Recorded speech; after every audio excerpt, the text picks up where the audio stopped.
A FUCAP Business School é a escola de negócios mais completa do Brasil, com ensino continuado que vai da graduação até o doutorado.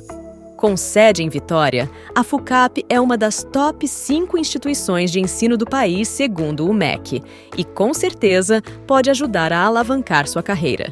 Para saber mais, acesse www.fucap.br. Olá pessoal, estamos aqui com mais um IBEF-Cast, o videocast do IBEF. Hoje é um programa do Comitê Qualificado de Conteúdo, Inovação e Tecnologia. Eu sou Gesiane Silveira, eu sou líder desse comitê, juntamente com meu amigo aqui, Felipe Valfre, que é o coordenador do Comitê de Inovação e Tecnologia.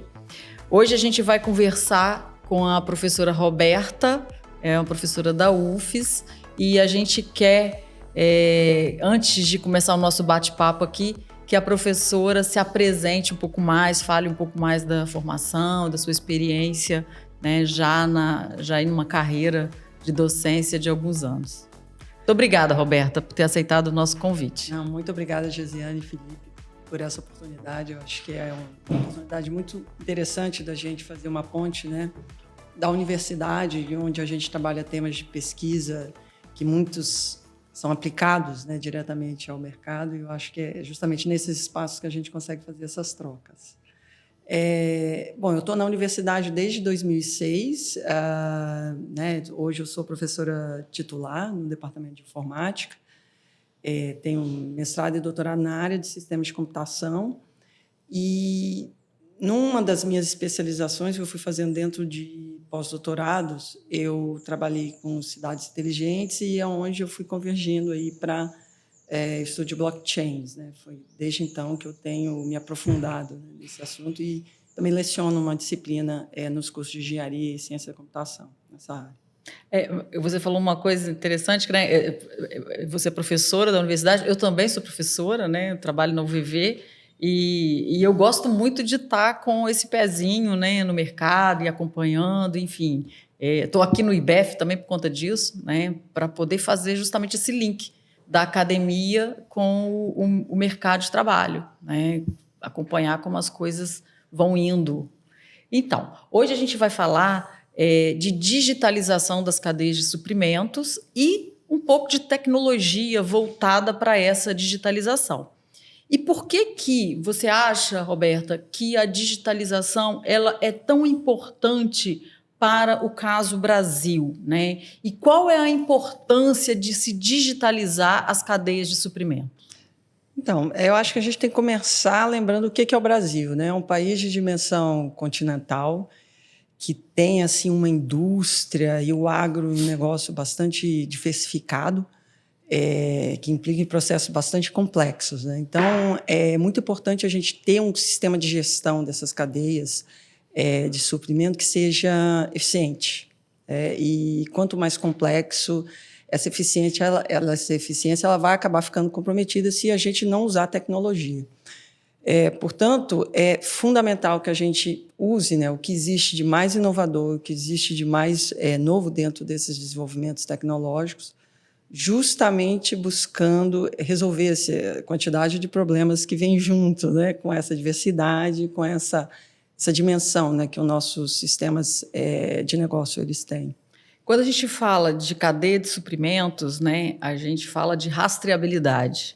E hoje em dia se fala muito em rastreabilidade, né? E por que se fala tanto em rastreabilidade nos dias atuais? Então, eu acho que é justamente um aspecto dessa complexidade, como que você consegue fazer gestão sem ter acesso aos dados, né? Então, é fundamental que exista uma transparência desses dados, do que está acontecendo dentro da cadeia. Daí a gente precisa de ter essas tecnologias por trás para auxiliar na captura desses dados. Então, um exemplo, né, da gente usar internet das coisas, usar RFIDs, né, que possam automaticamente, dinamicamente, né, em tempo real, capturar esses dados e ter acesso a esses dados de forma que a gente tenha um registro, mostrando, né, onde entra a rastreabilidade. Todo o percurso dos produtos dentro dessa cadeia de suprimentos, desde a sua origem e aí passando, né, por todos os players da cadeia até o final, ali, o consumidor final.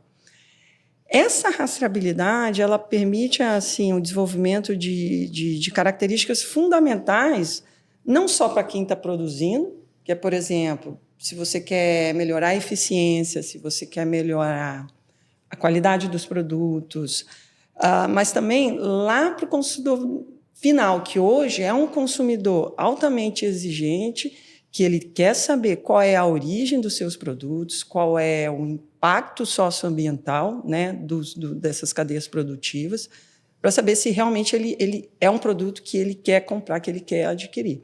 Então, a rastreabilidade ele vai justamente permitir que tanto quem está produzindo quanto quem está no final da cadeia consumindo possa se assegurar, né, dessa produção e do que está acontecendo por trás. Então, a gente tem junto aí rastreabilidade e transparência dessa informação.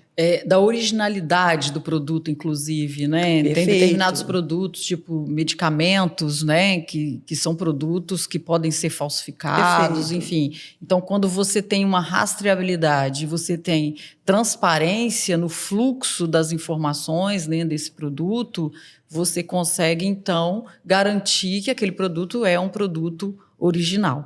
Isso, né? você conseguir certificar a origem, né, desse produto. E isso passa, né, a indústria de medicamentos, isso é um requisito fortíssimo.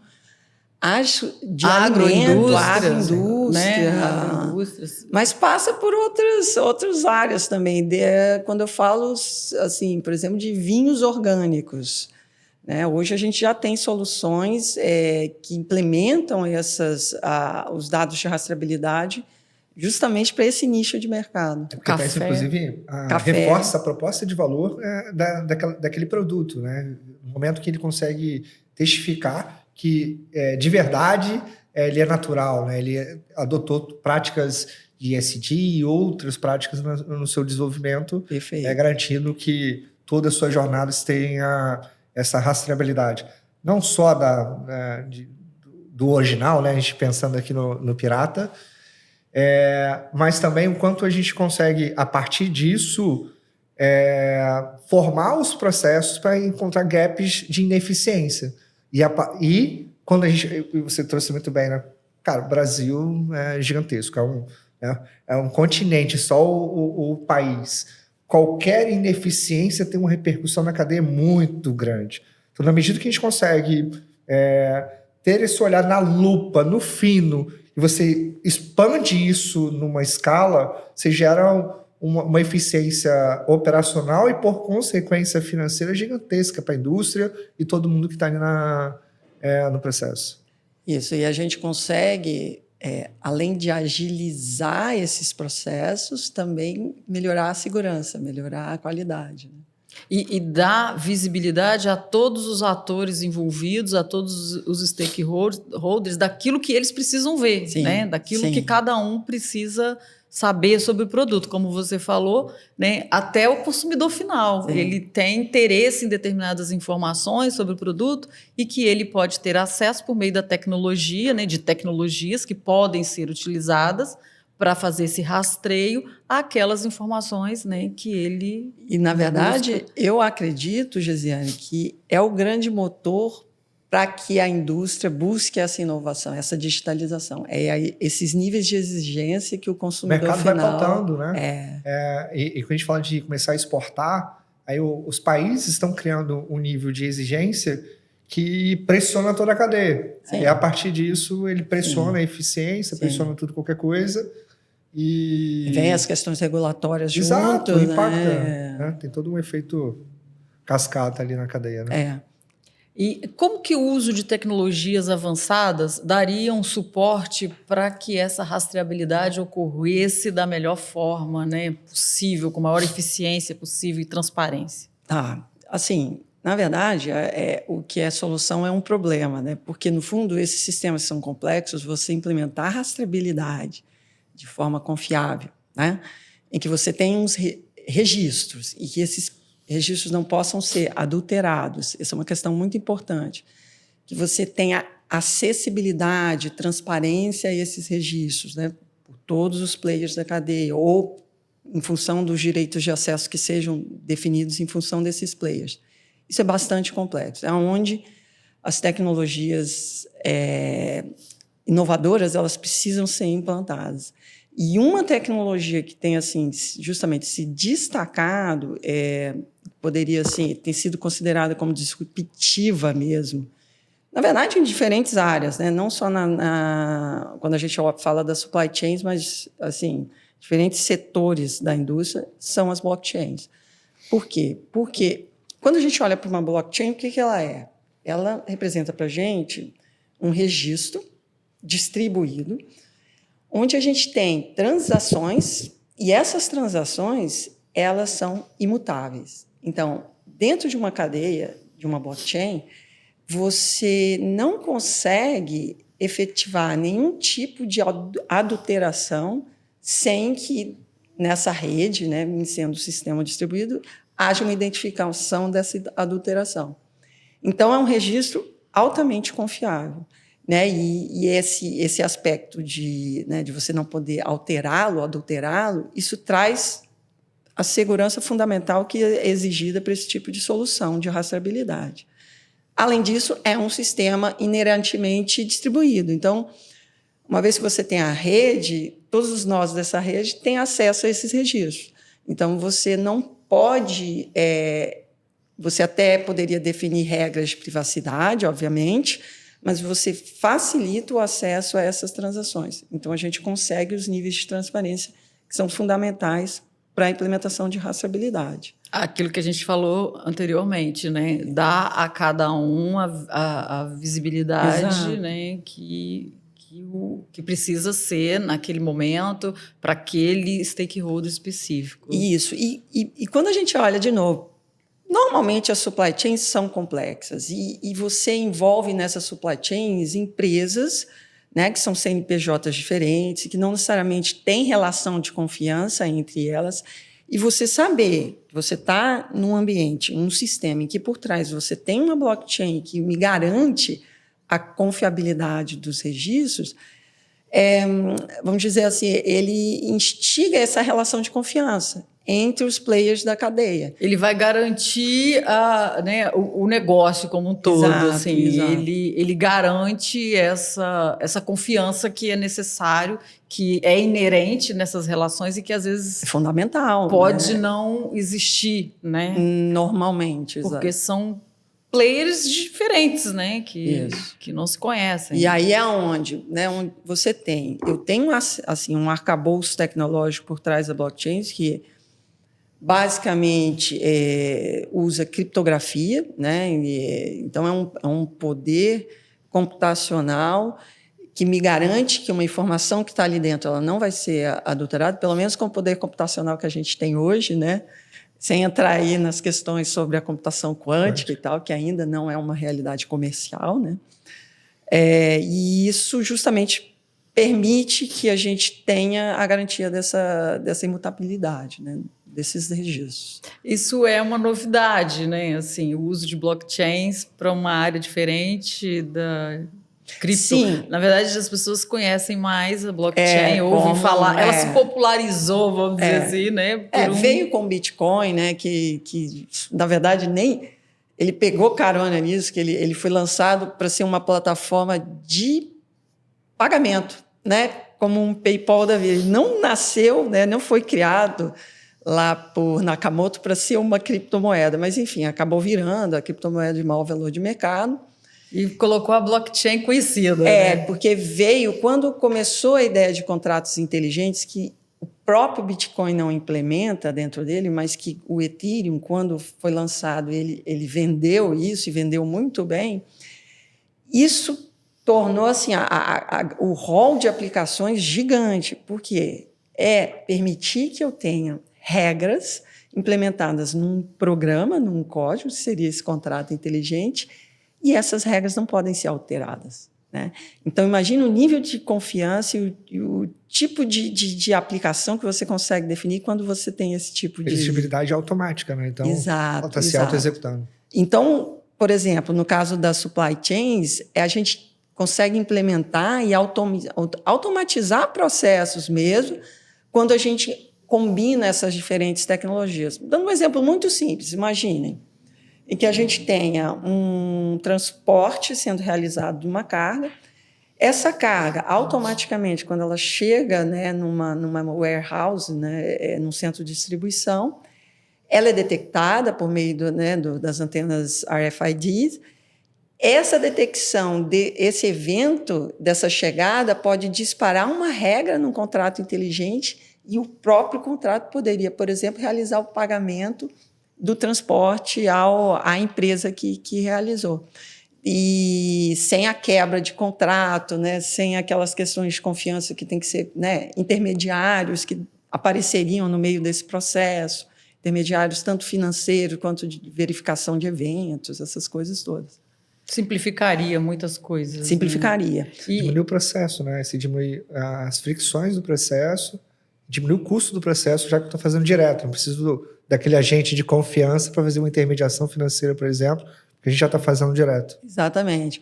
Outros aspectos que têm sido bastante associados ao uso de blockchain é a própria sustentabilidade, né? Por exemplo, quando você quer fazer a comprovação das pegadas de carbono do seu processo produtivo, você usar a blockchain como infraestrutura de dados, de registro dessas pegadas de carbono, com confiança, né? Lógico, você certamente vai precisar de uma instituição por trás para verificar de fato se esses processos eles estão respeitando, né, os aspectos ambientais e tal, mas uma vez isso registrado, isso está ali gravado, né? Isso não pode ser adulterado. Então, também seria um nicho de aplicação muito forte, que já tem sido usado internacionalmente. No mercado internacional, na verdade, isso já tem alguns anos que a gente já tem o uso comercial das blockchains dentro das supply chains. Empresas grandes como a Nestlé, né, que é uma grande produtora de alimentos, ela usa uma solução de blockchain para garantir a origem dos seus produtos, né, as matérias-primas usadas dentro da sua cadeia de produção. Varejistas mesmo, o grupo Carrefour, que também foi um dos pioneiros a usar, foi um dos primeiros implementações de blockchain em supply chains, foi o Carrefour que colocou. Isso tem muito tempo? Tem alguns anos.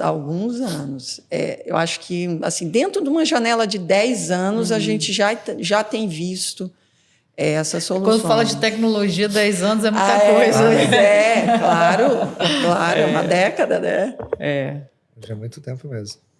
E, de novo, o Carrefour ele tinha começado, se eu não me engano, com rastreamento de produtos orgânicos, né? Como que você, de fato, comprova que um determinado produto ele teve uma produção numa fazenda orgânica, né? Se for um produto agrícola, ou usou matéria-prima orgânica para ser produzido. Então, tudo isso fica registrado numa blockchain e aí o consumidor final, por meio de um QR Code, ele consegue consultar essa informação, né? Com toda a segurança que a tecnologia Isso oferece. acabou gerando todo o mercado em volta, né? Porque o que eu tenho visto de startups, empresas de tecnologia surgindo muito nessa nova janela do ESG, né? Tá muito forte isso nos últimos 2, 3 anos, justamente para garantir eventuais registros e etc. E muito voltado para essas novas regulações que estão acontecendo, e o mercado está pautando isso. Tem sido realmente... Está democratizando o acesso, inclusive, né? Porque, igual você trouxe, as big corps tinham acesso a isso lá no início. Então, era algo muito restrito. Hoje, aspas, o Joãozinho ali consegue ter algum nível de acesso a uma solução como essa para dar confiança ali no seu produto. Mas ainda não é tão democratizado. A gente ainda vê que no mercado internacional ainda são os grandes players que estão chegando com essas soluções, por meio, inclusive, com parcerias com grandes empresas de tecnologia. Por exemplo, a Nestlé está com a Amazon, a AWS, né, usando essa solução de blockchain deles. O Carrefour tinha começado, se não me engano, com a IBM, usando o Hyperledger, que é uma outra tecnologia blockchain também bastante importante. Mas ainda, o que eu acho que ainda falta? Assim, e aí, voltando ao caso do Brasil. Se no mundo a gente tem essas soluções, e é possível hoje, eu tenho, inclusive, empresas no Brasil que já usam soluções empregadas no mercado internacional para se apoiar em blockchains aqui, nas nossas supply chains, ainda está muito no começo o emprego e o estudo de soluções especificamente para o mercado brasileiro. E eu acho que é onde a gente ainda precisa dar um passo grande. E aí fomentar todo um mercado local, inclusive das empresas de TI, porque tem esse espaço, sim, né? De olhar tem desafio, tem oportunidade. Exato, de olhar para esse cliente e entender as demandas específicas. Até foi um trabalho que a gente fez de pesquisa, tá? Recentemente. Foi um resultado desse último pós-doutorado que eu fiz, foi justamente estudar, vem cá, como é que está o nosso mercado? Como é que está a aplicação de tecnologias blockchain para esse mercado? Fazer um paralelo disso, obviamente, com o mercado internacional e entender se, de fato, a gente está aonde o mercado internacional está, e isso a gente verificou que, infelizmente, ainda não, e por quê? Quais são essas barreiras, né? Por que o nosso mercado, a gente ainda não está conseguindo quebrar essa cultura e, de fato, integrar blockchains nos sistemas de gestão das nossas supply chains? Talvez porque seja uma tecnologia cara ainda, né? Pouco disseminada, pouco estudada. Perfeito. Né? Os estudos sobre blockchain estão ainda na fronteira ali, né, do conhecimento. Perfeito. Quem está estudando isso ainda está ali abrindo as portas, né? É verdade. A gente hoje, se a gente for olhar para os profissionais, bom, primeiro que a demanda por profissionais de TI ela é gigante. Aí, quando a gente olha quais são os profissionais de TI especializados, né, que têm, né, em tecnologias blockchains. No Brasil, é reduzidíssimo, né, esse mercado profissional. E aí, mas espera aí, se a gente precisa desenvolver soluções, a gente precisa ter profissionais capacitados, e realmente passa por isso.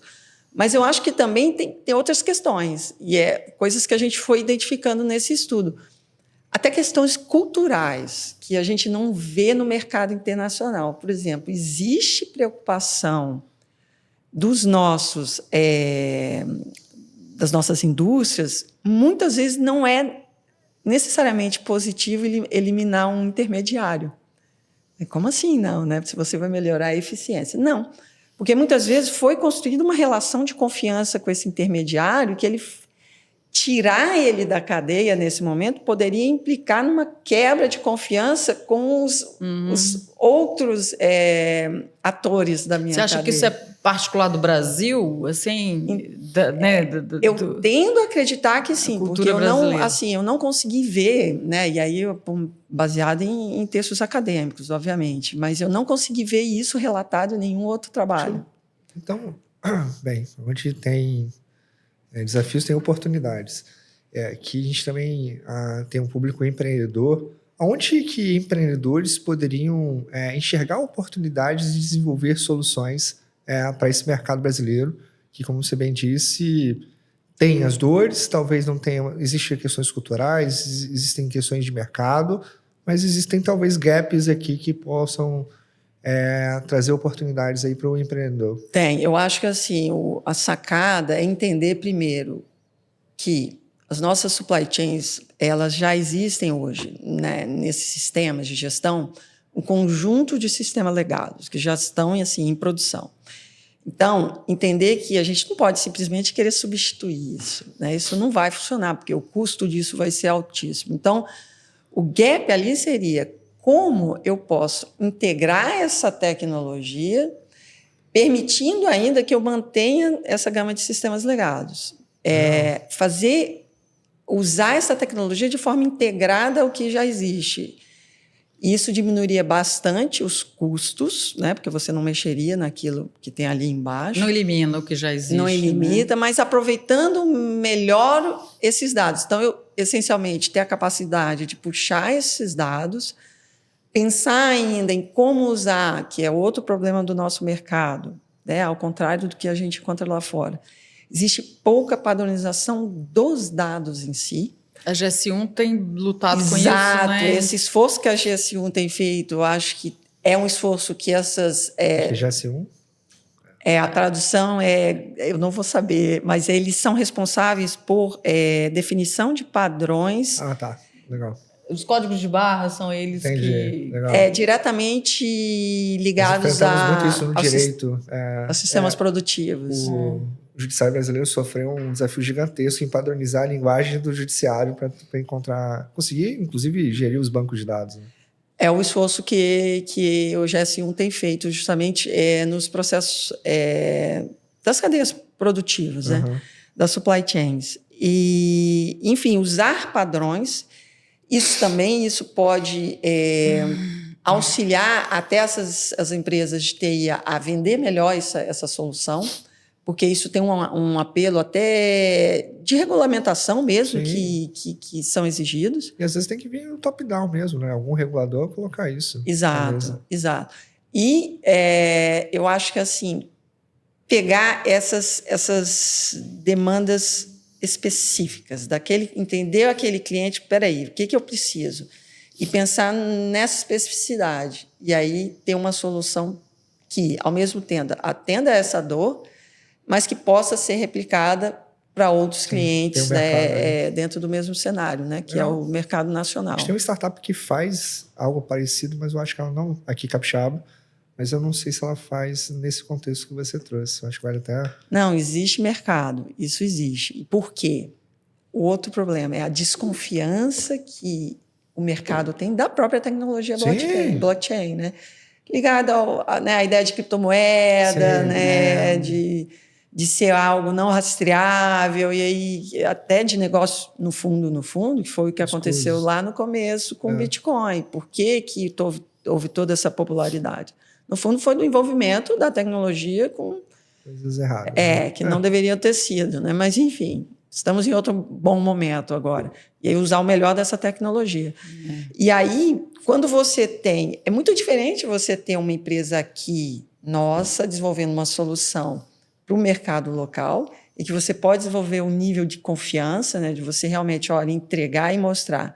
A gente tem uma tecnologia, ela está aqui implementada por nós, os seus dados estão seguros, né, mostrado que essa tecnologia ela vai garantir a confiança que esse cliente ele precisa para os seus dados de rastreabilidade, do que, por exemplo, esse cliente aqui ter que falar com a AWS, entendeu? Entendeu? Eu acho que vai por aí também. A necessidade que o parceiro, né, o player brasileiro, ele tem dessa confiança, que é uma particularidade nossa, eu acho. Tem que se adaptar, né? Na verdade, a tecnologia vai acabar adaptando um pouco a cultura. Mas isso coloca o Brasil, né, ao adotar uma tecnologia como essa, coloca o Brasil numa posição favorável a negócios globais. Sim. Né? Porque num negócio global, a rastreabilidade, a segurança, a confiança, isso tudo é muito importante. Então, a gente, inclusive, tem até iniciativas, por exemplo, a Embrapa, agora eu não vou levar se é Embrapa, e agora me faltou o nome, mas que cuida do agronegócio brasileiro, que ela já está implementando uma solução usando o blockchain para exportação de frutas. Então, quer dizer, por quê? Existe uma demanda internacional de que a gente garanta procedência, mas como é que você garante a procedência? Você precisa ter um registro confiável desses dados de procedência. Então, usa-se uma blockchain para isso. E é uma solução desenvolvida no Brasil, pensando nesse tipo de cliente, tem soluções que é o pequeno isoladas, produtor. né? Soluções isoladas acontecendo. Elas vão se complementando. Eu conheci um pesquisador que, para reforçar a estrutura de segurança do registro da blockchain, uma determinada cadeia ela começa a analisar até o solo de onde foi feito aquele produto, e ele passa... Não porque o input daquela informação, o dado, quando ele entra pelo usuário, ele entra por algum tipo de movimento da coisa e etc. Aí uma das formas de validar é o estudo daquele solo, que a partir do solo ele consegue ter certeza de que aquele produto foi realmente feito em Vitória do Espírito Santo. E você pode ter ajuda da tecnologia para isso, né? Nesse momento, quanto menos a gente tem interferência humana, menor é a chance de erro, né? Exato. Então, se, por exemplo, você tem um dispositivo de internet das coisas, né? IoT, e que esse dispositivo ele consegue detectar essa qualidade do solo e ele automaticamente consegue enviar um registro, e esse registro vai parar dentro da blockchain, você tira o intermediário humano, então você tira a chance desse erro de transcrição do dado, de leitura. E quando a gente fala lá, né, o produto, o físico está indo e a informação está indo junto, com garantia pela blockchain, né? O físico todo automatizado com a tecnologia RFID, né? Por exemplo. Por onde ele passa, tem registro de que o produto passou, saiu de determinado lugar, entrou em outro determinado lugar, né? E aí a coisa se completa, né? O que é interessante também, como é uma tecnologia muito nova ao mesmo tempo... Eu acho que daqui a pouco eu falo daqui 5 anos, a gente vai estar aqui falando de blockchain de novo e todo mundo já sabendo o que é. Eu acho que é muito parecido com o que foi lá atrás com a internet, né? Sim. As pessoas falando de internet, todo mundo tendo que abstrair para poder conseguir entender alguma coisa que estava sendo dito. Você sabe que um pouco de blockchain agora, né? Eu acredito, sim. O primeiro curso que eu fiz sobre blockchain deve ter uns 7 anos. Aí eu comecei a falar sobre contratos inteligentes, não sei o quê, e ninguém entendia nada. Eu falei, vou parar de falar. Até quando o mercado tiver mais maduro, hoje o mercado está muito mais maduro. Não, mas mesmo no curso de computação, quando eu começo a disciplina e começo explicando a estrutura, os alunos de computação ficam assim, não acredito, é assim que funciona. Porque é ainda muita novidade. Tem que abstrair muito, né? De vários conceitos. Entender, né? A coisa... Sim. Realmente é complexo, porque tem uma tecnologia por trás que faz a coisa funcionar que o leigo não conhece, né? Mesmo o especialista não conhece, né? Essa que é uma das barreiras que a gente tem, de fato. Você disse que fez um estudo e, assim, quais foram as dificuldades e os desafios, né, disso daí? Uma delas é essa. O próprio técnico, né? O conhecedor, o especialista no assunto tem dificuldades. Tem dificuldade. A gente não tem, isso é um problema, mas isso abre uma possibilidade, assim, diferentes possibilidades, que é o seguinte, não existe um padrão. Qual é o melhor tipo de blockchain para ser usada para implementar rastreabilidade? Depende do estudo de caso, né, da situação, que tipo de dados, do nível de confiança e de transparência que você quer dar à sua solução, porque, no fundo, isso é um trade-off, né? Quanto mais confiança, talvez precise dar menos transparência, né? Enfim, isso é um problema porque quando, né, se for pensar em uma startup, já estou aqui pensando, vou fazer uma startup, né, pensando numa solução focada aqui na produção de orgânicos do interior do estado. O que seria melhor para eles? Seria uma blockchain privada, uma blockchain pública, né, usando daí uma plataforma, uma tecnologia já renomada no mercado, como Ethereum, ou eu desenvolvo uma tecnologia específica voltada, né, com meus requisitos específicos. Qual o nível de visibilidade, né? Porque eu posso estar deslocando know-how, e aí? Qual o nível de visibilidade? Então, isso se por um lado é um desafio, porque, idealmente, o que eu deveria ter como solução? Permitir todas, né, que eu pudesse integrar diferentes tecnologias em função do tipo da demanda do meu cliente. Mas, ao mesmo tempo, me dá um conjunto de possibilidades, porque é uma tecnologia que vai ser adaptada às demandas em função do que o cliente está trazendo, enquanto a tipo de acesso, enquanto ao nível de segurança. Então, é um potencial ao mesmo tempo. Eu acho que a gente sempre pode ver o lado positivo disso. É um desafio, mas isso permite que seja uma tecnologia que realmente consiga atender aquilo que o cliente final precisa. Você disse de dificuldades, você citou algumas aí, alguns desafios, assim, o que você acha que poderia ser feito, né, para aumentar a adoção da blockchain? No Brasil, né, e no mundo. O mundo está mais avançado que a o gente. mundo está mais, a gente já vê, né, os grandes, mas eu acho que no Brasil, se a gente conseguisse mostrar soluções que conseguem efetivamente se integrar ao que já existe hoje. Eu acho que esse é o pulo do gato, isso é o que está faltando. A gente não vai conseguir simplesmente substituir, mudar toda uma cultura de uma empresa substituindo esses sistemas. Então, se a gente conseguir criar uma interface de comunicação entre os sistemas que já estão implantados com a blockchain, a gente consegue, sem mexer no que já existe, agregar o que tem de adicionar vantagem. uma camada de segurança. Exato, adiciona uma camada de segurança que, ao mesmo tempo, oferece transparência. Sim. Né? Então, eu acho que talvez com o tempo, 5 anos, migre para blockchain. Exato. Essa outra, né, exato, ela passa a usar de forma mais orgânica essa tecnologia, né? Realmente dentro dos seus sistemas, dos próprios sistemas legados. A gente vai viver para ver. Né?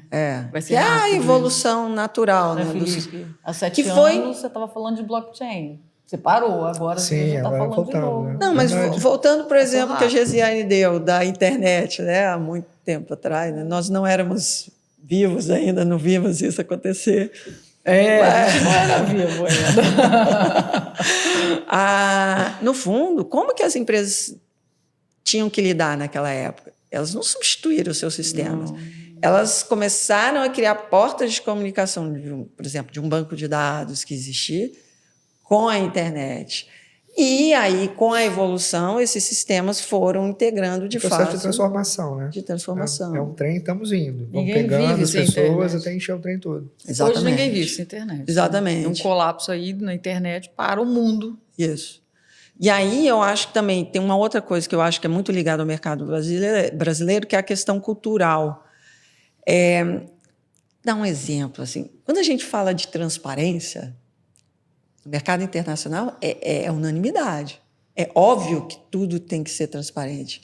Quando você chega no mercado brasileiro e vai conversar com cada player, né, dessa cadeia, não é assim que a conversa acontece.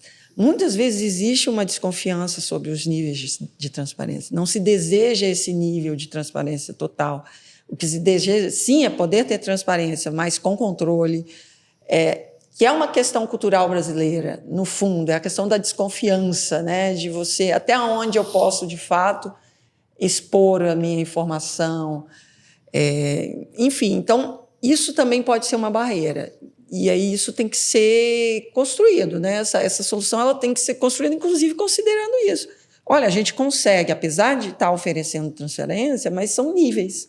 Eu consigo oferecer níveis de transparência onde entram os contratos inteligentes e toda a programação do meu sistema para garantir que, por exemplo, uma informação que seja mais sensível, ela não possa realmente ser acessada por qualquer um dentro da cadeia. Eu possa definir o nível de acesso. Então, isso é possível trabalhar, né, com... porque pode ter um grande receio de transferir know-how, ter informações, também. Acesso à informação estratégica, porque a partir do volume ali transacionado ou de onde vem, eu posso entender o nível de penetração ou a demanda de um determinado player. Exatamente. Roberta, uma forma para fechar agora, eu sempre sou uma defensora disso.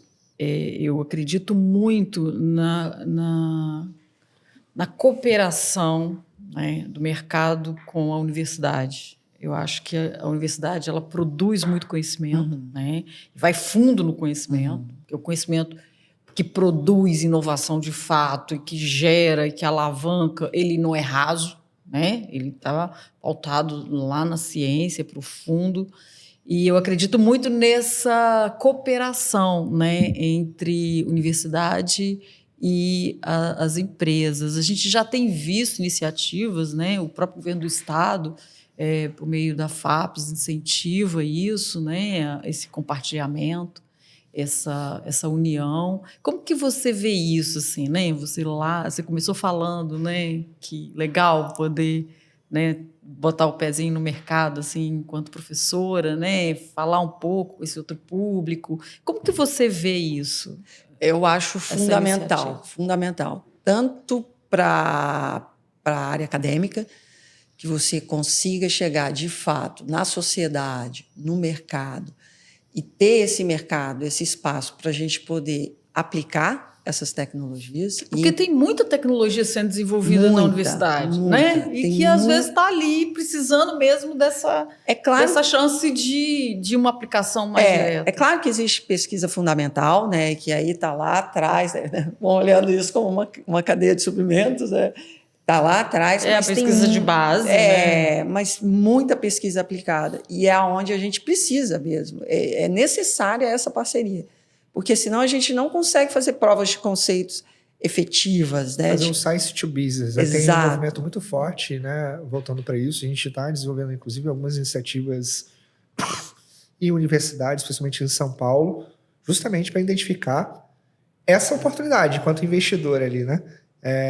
O quanto a gente consegue não só identificar o pesquisador, mas o pesquisador empreendedor, ou quando o pesquisador não é empreendedor, quanto a gente consegue fazer esse matchmaker com outro empreendedor e desenvolver negócio. A gente fez uma iniciativa agora, foi bem legal, inclusive. Isso é importantíssimo. Eu sou uma defensora dessa junção. E eu imagino, eu entendo que o mercado também precise dessa parceria, porque quando a gente fala de pesquisa, de resultados, tecnologias de ponta, isso pode implicar em uma quantidade de investimento que muitas vezes quem está ali na ponta que não fecha a conta, não fecha. Então é onde a gente precisa dessas parcerias. A FAPES, como você mencionou, realmente ela tem assim inovado nesse sentido, com vários editais, que não era cultura há 10 anos atrás, há 15 anos atrás. Acho que mais janela nos últimos 7 anos isso está mais forte. A subvenção econômica está vindo aí para manter o PDI vivo, ativo. Exato. Os agentes de fomento em todo o Brasil estão muito fortes tentando fazer essa construção de desenvolver soluções ou levar soluções para o mercado. Sim, tem sido muito forte. Fazer uma ponte, né? Porque existiu por muito tempo um penhasco entre a academia e o mercado. A gente tem que diminuir, né? Até um pouco de preconceito, né? Do mercado com a academia, né? A gente fez uma parceria com a FAPESP, que é a FAPES em São Paulo. Sim. Justamente nisso, porque eles têm muito recurso público, investindo muito em ciência, tecnologia e inovação, mas faltou o privado ali, não pelo capital especificamente, porque ele tem capital para isso, mas para que tenha um ator ali para alavancar o negócio, porque eles são muito bons em alocar o capital, mas não necessariamente conseguir levar o empreendedor ali adiante. Aí o que eles fizeram? Chamaram gestores de fundos para que a gente fizesse aporte junto com eles. Então, a gente vai investir em negócios que já passaram pela FAPESP nos programas deles, e a cada até tantos milhões, eles dobram o nosso capital. Olha só aqui. Legal. E aí você tem já um nível de amadurecimento. Né, já passou nos programas deles. Que diminui o risco. Né, porque pesquisa... Esse que é o grande problema, tem muito risco. Aí você vem um Venture Capital ali justamente para tentar fazer esse go-to-market, né? Levar para o mercado. E eu acho que isso o Brasil, por muito tempo, pecou nisso. Eu acho que hoje a realidade ela é mais otimista nesse sentido. E a gente tem muito potencial, né? Dos dois lados, do lado da academia, no lado do mercado. Então... juntar isso é fenomenal e fundamental, mais do que isso. O programa que nós fizemos na USP foi assim, surreal assim, os resultados de o quanto você via, às vezes, o cientista, o pesquisador ali, como produto que você olha, que para ele não era um produto ainda. Você olha o potencial daquilo. Amigo, vamos, né? Às vezes falta esse olhar, né? Vamos só envelopar isso, fazer um site, vamos vender, põe a pastinha debaixo do braço, vamos vender. Sim. Mas pode? Eu vou fazer a patente e eu licencio. Não, vamos fazer a empresa, depois você vende a empresa. Eu acho que é melhor, entendeu? excelente exemplo, é isso mesmo. Vai ser é isso legal. mesmo. Bom, Roberta, suas considerações finais. Nossa, é importante. Isso aí. Não, primeiramente agradecer de novo, Gesiane e Felipe, pelo convite. E dizer que a gente, na universidade, está, sim, aberto a fazer essa conversa, a fazer essa troca, esse diálogo, porque a gente trabalha com tecnologia aplicada, e isso eu entendo que isso seja muito importante para que a gente possa desenvolver inovação. Então, e aí, falando de blockchains, a gente tem esse nicho, que é um nicho que está demandando profissional, a gama de aplicações, de fato, as aplicáveis, né, reais, ela é enorme. Então, a gente pode ter diferentes possibilidades, né? E, no fundo, o que a gente quer é fazer o Brasil ir para frente. E a gente tem esse potencial. A gente tem que fazer acontecer juntos. A gente, né, eu sou da UVV e é uma instituição particular, então esse olhar para o mercado é mais avançado, né? Mas isso é bom do que isso a é bom, universidade, né? A universidade pública ela está um pouquinho, né? Mas a gente está brigando para sair da zona de conforto. Como eu faço parte de uma universidade particular, isso já está mais no DNA ali, já, né? Já tem. O ritmo é outro. O ritmo é outro. Mas o mercado está começando a pautar isso. Aí você vê os institutos federais, você vê todo o movimento acontecendo mais justamente para se manter, né? E a gente vê que é um movimento. Não está acontecendo. É um movimento que está acontecendo. Nos últimos 5 anos para cá, gente, o quanto isso se transformou. É impressionante. Felipe, você quer falar alguma coisa para fecharmos? Para mim é sempre um prazer estar aqui com vocês. Obrigado pela sua participação e a gente se vê em breve no próximo BFcast. Isso daí. Roberta, muito obrigada por ter aceito o convite. Foi um bate-papo de alto nível, né? Numa conversa ali tecnológica, com muito tecnicismo, vamos dizer assim, palavras difíceis, né? E novas, mas importantes, né? Para mostrar o que vem por aí, né? O que já está acontecendo. Oportunidades, né? Eu acho que a gente falou bastante de oportunidades. Muitas oportunidades. Que podem ser exploradas. Espero que você tenha gostado. Se você gostou do nosso bate-papo aqui, compartilhe esse conteúdo e deixe seu like. Esse podcast tem o apoio dos mantenedores do IBEF, sendo eles: categoria Diamante, ArcelorMittal, Banestes, Cezan, Cicobi, Vale, categoria Master, Apex, Med Sênior, categoria Sênior, Da Luz, Risque e Nemer Advogados Associados. FUCAP Business School, categoria Pleno, Almeida e Pandolfi D'Amico Advogados. Grant Thornton, Machado Mazei e Pinho Advogados. Terca, Zília Armazéns Gerais. Time Now, apoiadores, Accounting Consultoria, Ativação, FUCAP Solutions, Rede Tribuna, Rede Vitória, Rede Capixaba de Comunicação.